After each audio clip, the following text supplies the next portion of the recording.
ಮತ್ತ ಇರಬಹುದು ಬಡತಾಣ ನಾಳೆ ಬರಬಹುದು ಸಿರಿತಾಣ ನಿಧಾನವಾಗಿ ಬೆಳೆದರು ನಿಯತ್ತಾಗಿ ಬೆಳಿತಾಣ ಓ ಬಟ್ಟೆ ಕೊಡ್ತಾನ ಭಗವಂತ ಹಾಗೆ ಆಗತಾನ ಶ್ರೀಮಂತ ಯಾವುದೂ ಇಲ್ಲ ಶಾಶ್ವತ ನಿಂಗ ಹೇಳುವುದ ಮುಗಿತ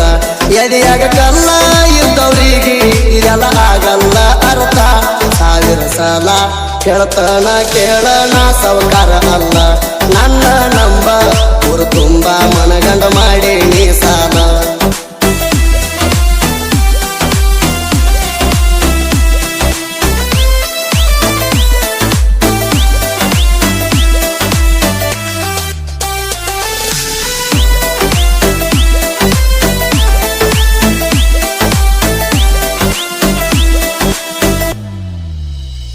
ಮೊದಲ ವಿಮಲ ಬಿಡಿಸಿದಿ